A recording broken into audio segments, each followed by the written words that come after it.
So we in First Thessalonians, the 5th chapter, and we were looking at, from 1 down, and we was looking at verse 3 and it said, "For when they shall say peace and safety, then sudden destruction come up upon them, as travail upon a woman with child." A woman that's having contractions, having a baby. Contractions are very far apart, and they get closer and closer and closer. You see the calamities that's happening on this earth are back to back to back to back like never before. Every time you look around, you turn on the news, there's something that just happened. Today, something's happened, drastic. "And they shall not escape," the Most High said. "But ye, brethren, are not in darkness." We not in darkness. Ignorance, not knowing this truth, that day should overtake you as a thief. So you better be knowing the prophecies. As we watch the prophecies happen and unfold before our eyes, we know that these things can't happen to us like a thief. You don't know when a thief coming. You're all the children of light and the children of the day.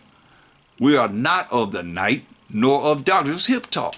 That's what MASHAYACH said, that the light came into the world, and the people didn't understand it because they were caught up in darkness. Paraphrasing. And he came in the Roman Empire. And our people, it was against the law for them to call themselves an Israelite, or they was put to death in the Greek Empire. When you read 2 Maccabees 6:6 and 2 Maccabees 6:9. So they wasn't calling themselves Israelites. They called themselves everything but Israelite, like you are now. I got 105 different identities of who we are as a people. 105 different identities of who we are as a race of people. Nobody in the world can say they got that many identities. Come on, 105? When I'm counting. Something was so outrageous, it had to be counted. Say, therefore, verse 6, "Therefore let us not sleep." Let us not sleep as do others. Don't be in darkness as do others. But let us watch and be sober. Let us watch and be focused, looking for these prophecies to happen. "For they that sleep, sleep in the night. They that are in darkness, sleep in the night. And they that be drunken are drunken in the night." You see? Those that are not focused, those that actually are drunks, they drunken in the night. This is a time that is called night. Darkness, ignorance. Matter of fact, you heard what it said in Isaiah 62, the people are in gross darkness, gross ignorance. So you've been programmed, especially us, with the Willie Lynch and the religious instruction to the Negroes, Stockholm Syndrome, all these things that they have perpetrated against us, and not allowing us to rise to the top, but have us continue sinning before the Most High, thinking that's going to prolong their kingdom, but it's not. Most High already got it already set up, how he's going to do it. He got these prophecies that's happening, and it's going to happen, just as he said. He's not a man he should lie. That's what it says. "For they that are asleep," verse 7, "sleep in the night." They that are asleep, sleep in the night. They're in darkness in this time that we're in now, this the night. "And they that be drunken are drunken in the night." Those that being drunken, they drunken in the night. "But let us who are of the day," those that have this truth, operating with bringing forth the truth, living it, learning it, and applying it in our life, be sober, be focused. You can't be no drunkard. Putting on the breastplate of faith in the Most High and love, which is keeping of the Most High's commandments. 2 John 6, "For this is love, that we keep his commandments." And for in helmet is what you think. The helmet is what goes on top of your head, your mind, the way you think, the hope of salvation. You see? "For the Most High have not appointed us to wrath, but to obtain salvation," power and authority on this earth by our Master, or MASHAYACH, as he come to judge and make war, who died for us, the 12 tribes of Israel, that whether we wake or sleep, we should live together with him. Hear that? Whether we awake, living when he come back, or sleep, dead when he come back, we should live together with him. "Wherefore comfort yourselves together and edify one another, even as also ye do." You see? So this is very important that you see this without a shadow of doubt. Matthew 27. Matthew 27.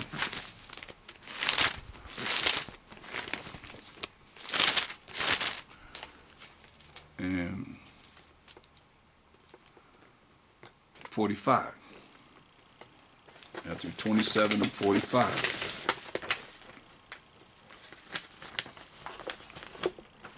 Now from the 6th hour there was darkness. This is when they crucified MASHAYACH. Now from the 6th hour there was darkness over all the land until the 9th hour. That's for 3 hours. And at about the 9th hour, MASHAYACH cried with a loud voice saying, Eli, Eli, lama sabachthani. That is to say, my power, why hast thou forsaken me?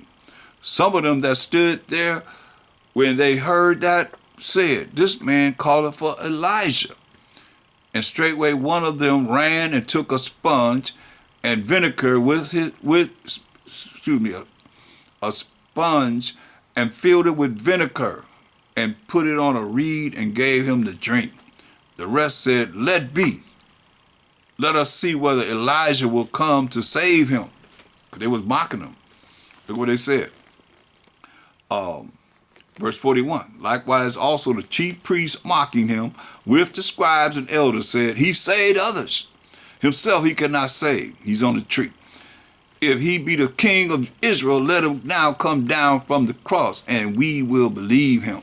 He trusted in the Most High, let him deliver him now, if he will have him. But he said, I am the Son of the Most High. So, MASHAYACH, let's see, verse 50, MASHAYACH, when he had cried again with a loud voice, yielded up the ghost, he gave up the spirit. And behold, the veil of the temple was rent in twain, like I told y'all earlier. The veil of the temple was rent in two. Where they were sacrificing animals, it rent in two. It rent in two.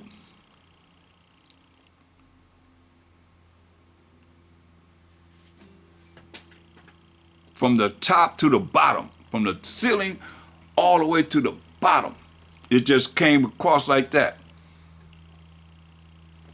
And the earth did quake, an earthquake, and the rocks rent, and the graves were opened, and many bodies of the saints which slept arose and came out of the graves after his resurrection, and went into the holy city and appeared unto many.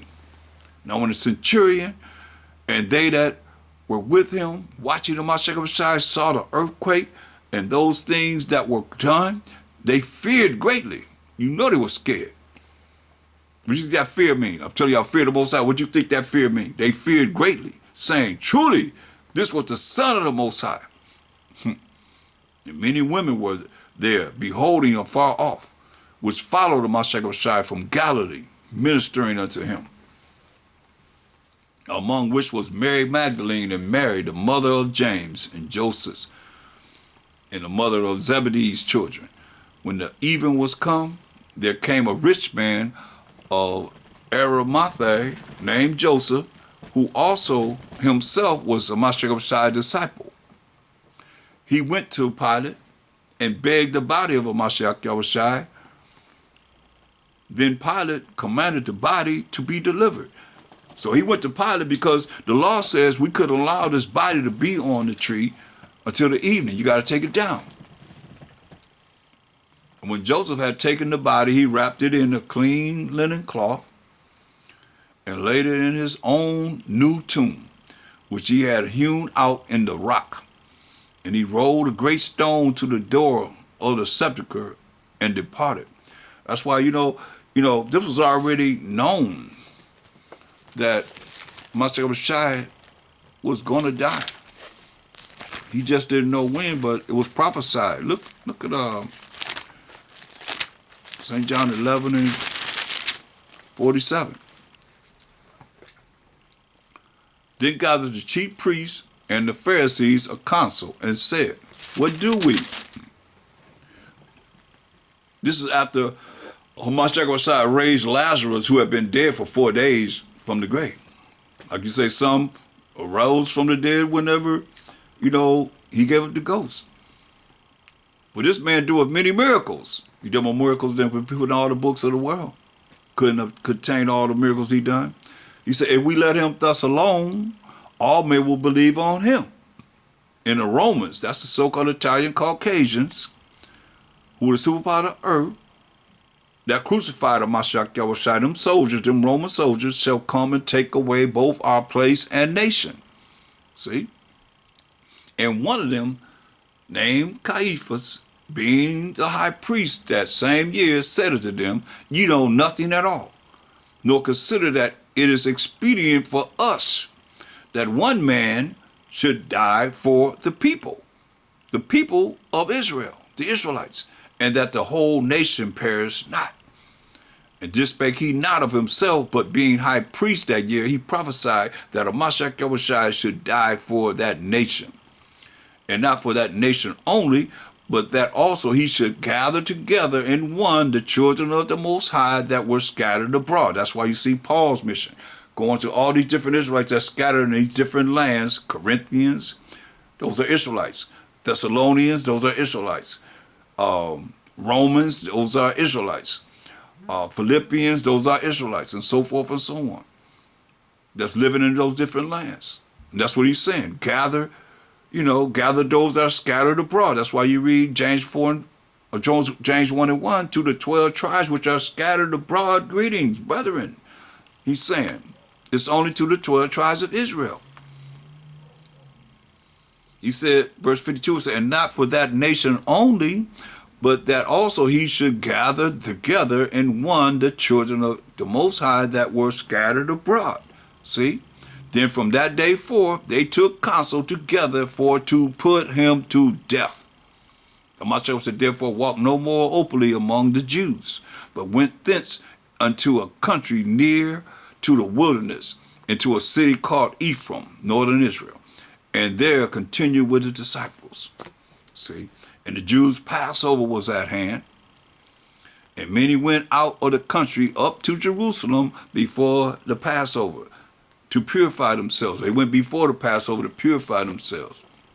Then sought they for MASHAYACH and spake among themselves as they stood in the temple, what think ye, that he will not come to the feast? Now both the chief priests and the Pharisees had given a commandment that if any man knew where he were, he should show it, that they might take him. Where is he at?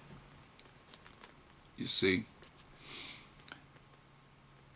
John 12 and 1. Then MASHAYACH 6 days before the Passover came to Bethany, where Lazarus was, which had been dead, whom he raised from the dead. That's why they wanted to kill him. When they seen that miracle, it was too much, man. Hey, this dude raising people from the dead, we got to get rid of him. There they made him suffer, and Martha served. But Lazarus was one of them that sat at the table with him. They took Mary a pound of ointment of spikenard, very costly, and anointed the feet of MASHAYACH and wiped his feet with her hair. And the house was filled with the odor of the ointment, smelling all good. But she wiped his feet with her hair. Man, she must have had some long hair. Then said one of his disciples, Judas Iscariot, Simon's son, which should betray him, why have not this ointment been sold for 300 pence and given to the poor? This he said, not that he cared for the poor, but because he was a thief and had the bag and bear what was put therein. Remember, he had 30 shekels of silver. But he trying to, act like, why are you wasting this oil on MASHAYACH when it could have been sold and given to the poor? Then said MASHAYACH, let her alone. Against the day of my burying hath she kept this. For the poor always ye have, with you, but me ye have not always. Most people of the Jews therefore knew that he was there, and it came not for MASHAYACH's sake only, but that they might see Lazarus also, whom he had raised from the dead. But the chief priests consulted that they might put Lazarus also to death. We got to put him back to death, raise him up from the dead, because that by reason of him, many of the Jews went away and believed on the MASHAYACH. Remember what they said in verse 48 of John 11. If we let him thus alone, all men will believe on him. And the Romans shall come and take away both our place and nation. But they were concerned first and foremost that everybody going to believe on the MASHAYACH and not them. That's why it's saying John 12 and 11, because that by reason of him, many of the Jews went away and believed on the MASHAYACH. Just like a lot of you don't believe in the MASHAYACH. And some of you going to go away from your non-believing in the MASHAYACH to come back to believe in him, who's coming to judge and make war and set righteousness on this earth. You see.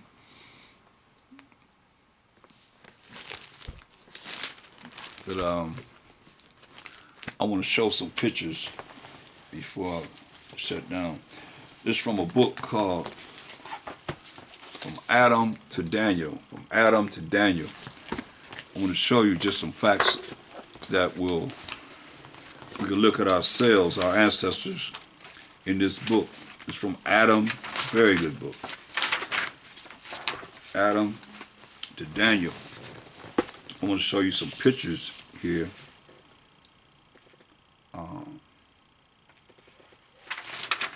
To show you the people without a shadow of a doubt.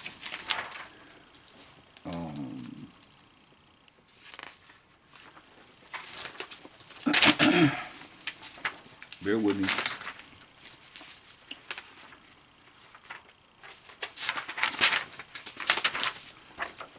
Okay, look at this. Man, there's so many pictures here. Full of pictures.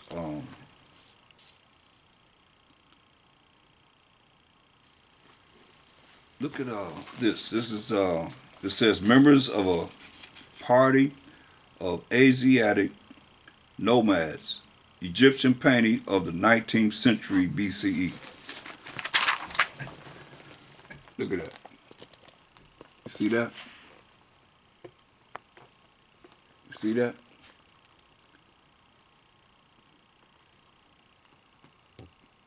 Picture with 1,000 words, right? Okay.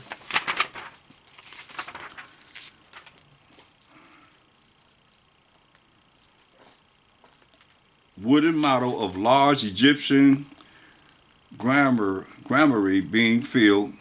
Scribes are registering the intake. Right here. You see it? People of color. See that? A book called Adam to Daniel.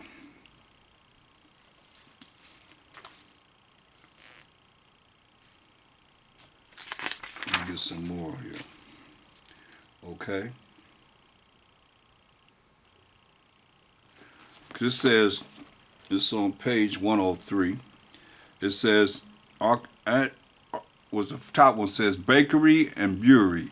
This was the province of Pharaoh's chief baker, wooden model, 2000 BCE.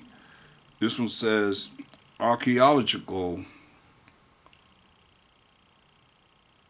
agricultural scene from the New Kingdom during years of prosperity.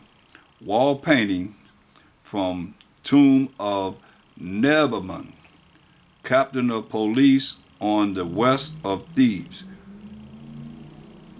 reminiscent of Potiphar, an officer of the guard of Pharaoh who brought Joseph. Look here, look at the people in captivity right here. Can't gangster on this picture worth 1,000 words, y'all. See that? See the picture at the top? See that? I can't really see it, it's so big. You can pause it and look. Here it goes. It says painting of Egyptian scribes recording the harvest. We were in Egypt. See that? People of color. That's us.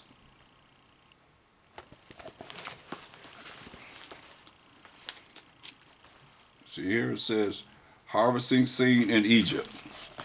Right here, harvesting scene in Egypt. What it look like?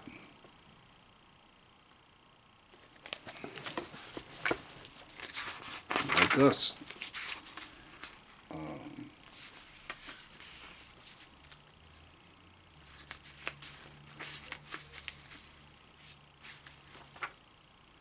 look at this. Scene representing the presentation of tribute by Semitic envoys from Syria from the tomb of Sebeth-Hetep at Thebes about 1420 BCE. Come on. Look at that. See that? No denial. Come on.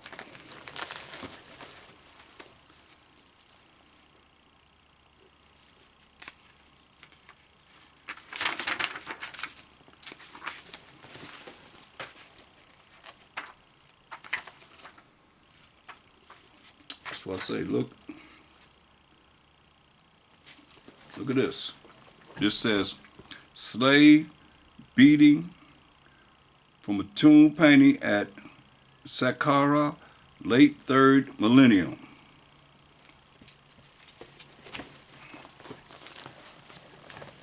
Right there. Come on now. See that? Slave beating.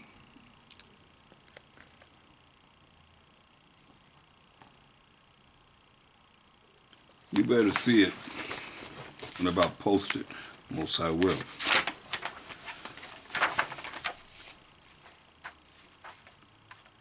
I mean, this is full of archaeology pictures, ancient pictures from Adam to Daniel.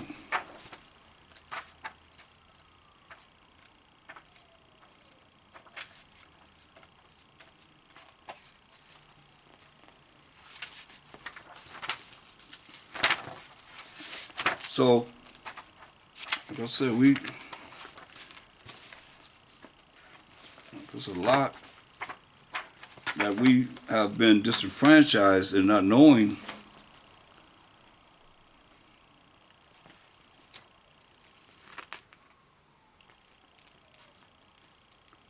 Wow, look at this. This says Assyrians at war, soldiers swimming across a river supported by air-filled water skins. Look at this. Air-filled water skins.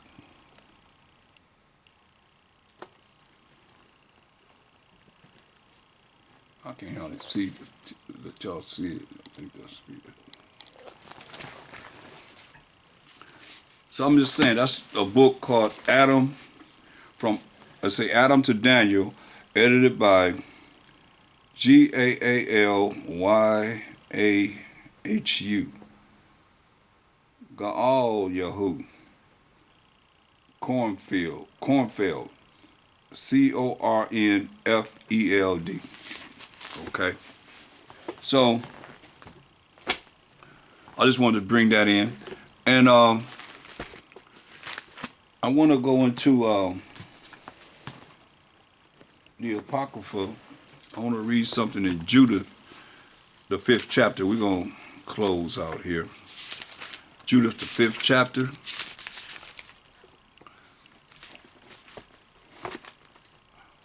It says, let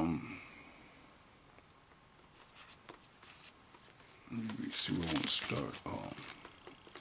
Judith is 5.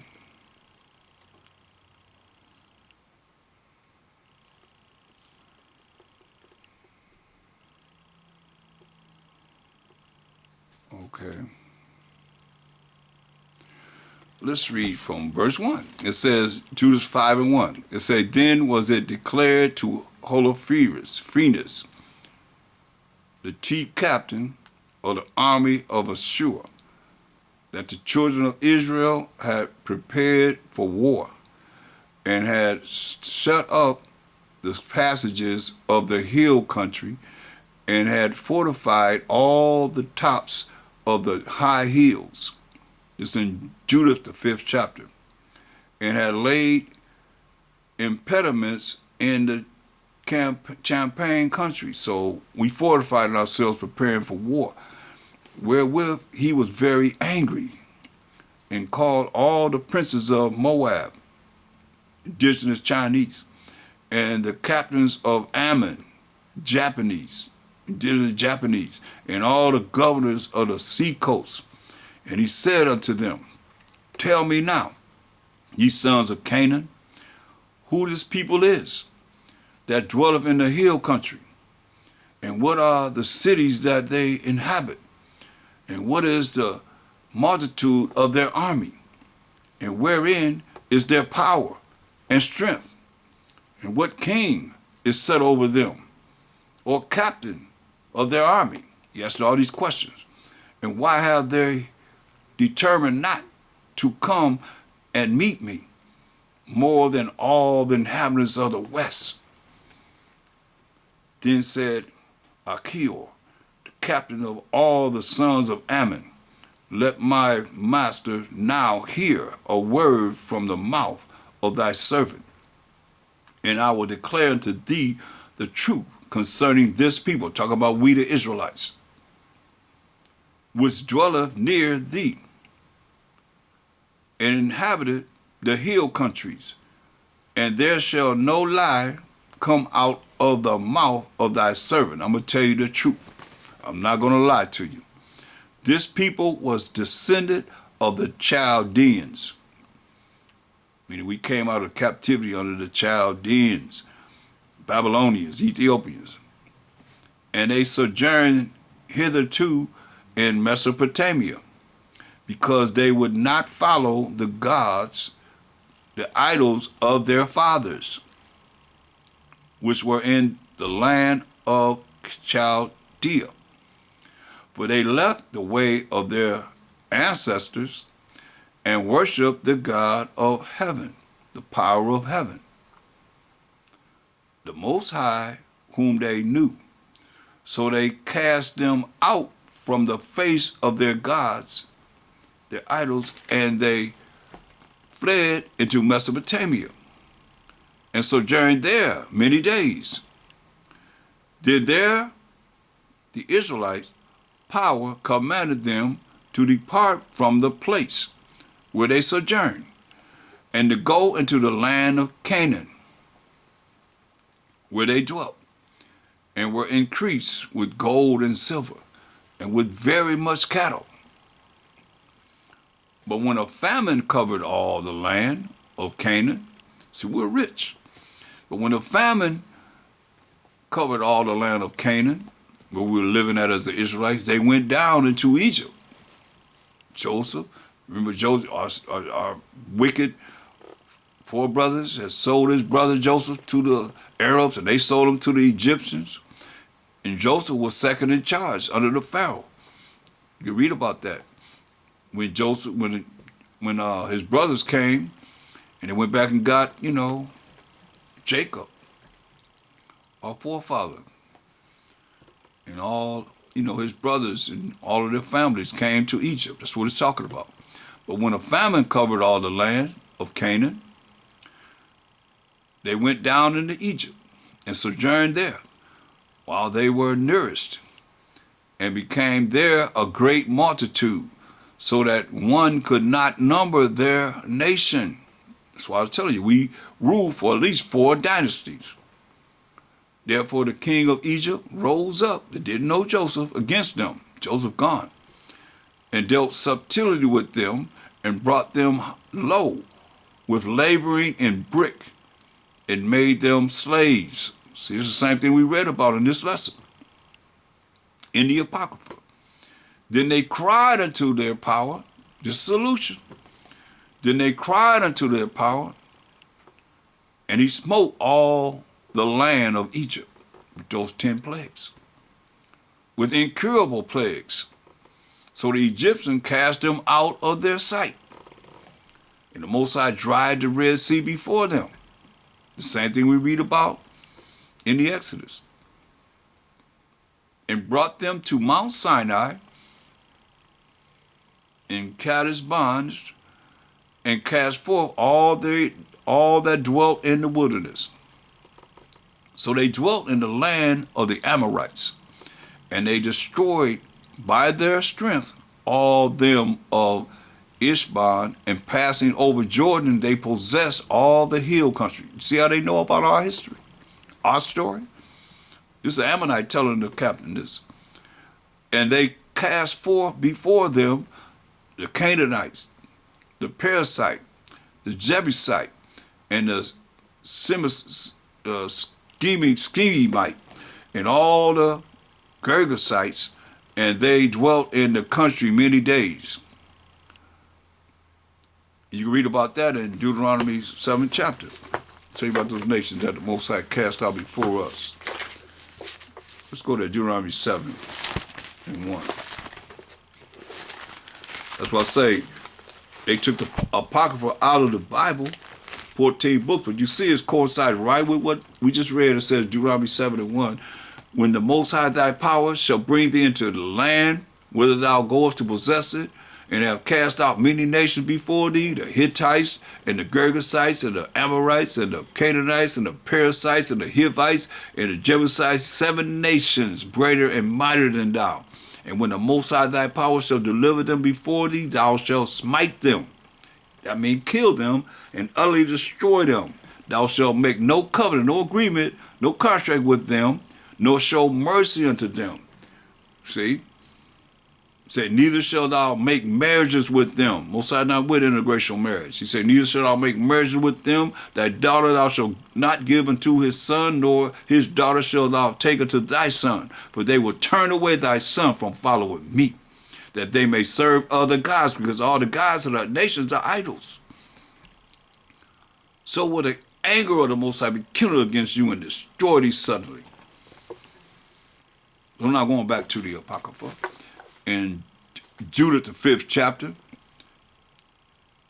this Ammonite is telling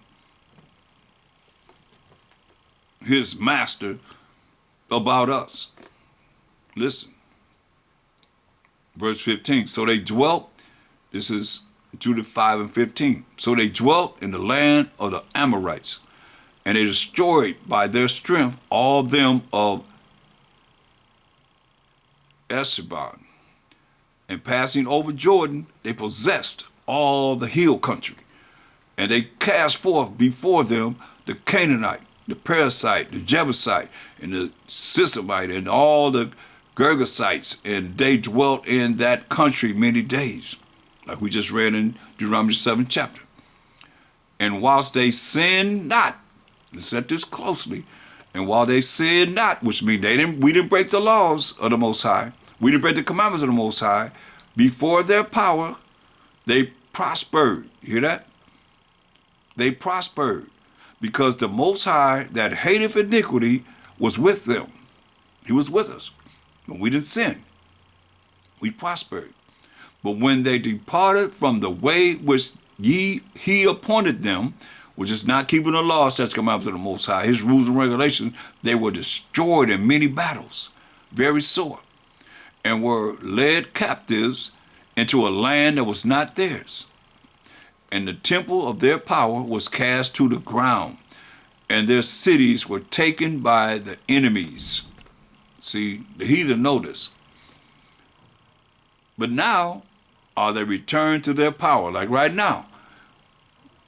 I'm telling you to fear the Most High, repent, keep the commandments of the Most High, and cry to the Most High. But now are they returned to their power, meaning we return to keeping the law, statutes, commandments of the Most High, and are come up from the places where they were scattered, and have possessed Jerusalem, where their sanctuary is, and are seated in the hill country, for it was desolate, Now therefore, he's telling my master and governor, if there be any error in this people, and they sin against their power. We sin against the Most High, power of Abraham, Isaac, and Jacob, Jacob being the forefather of the 12 tribes of Israel. Let us consider that this shall be their ruin. I'm going to read it again. Now therefore, my master and governor, if there be any error in this people, and they sin against their power, the Most High, let us consider that this shall be their ruin. So why do you think that they're going to have you in this world come back to righteousness and keeping the laws, statutes, commandments of the Most High? They're not going to do it. Ain't going to happen. Now therefore, my master and governor, if there be any error in this people, and they sin, they break the laws of the Most High, break the commandments of the Most High against their power, against the Most High, let us consider that this shall be their ruin. And let us go up, and we shall overcome them. But if there be no iniquity in their nation, we're following the law, statutes, commandments of the Most High, let my master now pass by. Better leave them alone, lest their Most High power of Abraham, Isaac, and Jacob defend them, and their power be for them, and we become a reproach before all the world. You better hear that. That's why it's so important to come back to the Most High's laws, statutes, commandments. There's going to be a whole lot of people that's going to be redeemed. Be a whole lot of people that's not going to be redeemed, that's going to be put to death. That's why we that's keeping the law, statutes, commandments of the Most High, we have an opportunity to see the kingdom of the Most High through a MASHAYACH. You know, so Ecclesiastes 12 and 13. Ecclesiastes 12 and 13. From what you just heard. Ecclesiastes 12 and 13. Let us hear the conclusions of the whole matter. Fear the Most High, and keep his commandments. For this is the whole duty of man, to fear the Most High and keep his commandments, keep his laws. This is the whole duty of man. For the Most High shall bring every work into judgment, with every secret thing, and nothing being hid from the Most High, whether it be good or whether it be evil. So we have that choice. You see, that's why, you know, I rejoice to be able to bring this to you, and hopefully it's edifying, and you'll go over this and be ready for when the Passover comes, so we can have a great time and enjoy what the Passover really means. And you know, the next day of the Feast of Unleavened Bread, the feast day. Okay? And with that, if you have any questions, you can reach me, Priest Thaahwam, by commenting. You know, comment. You know, like the video. Share the video. You know? And with that, I say, Krum Most High, Krum MASHAYACH, Krum Yasharallah, and I'm out. Shalom.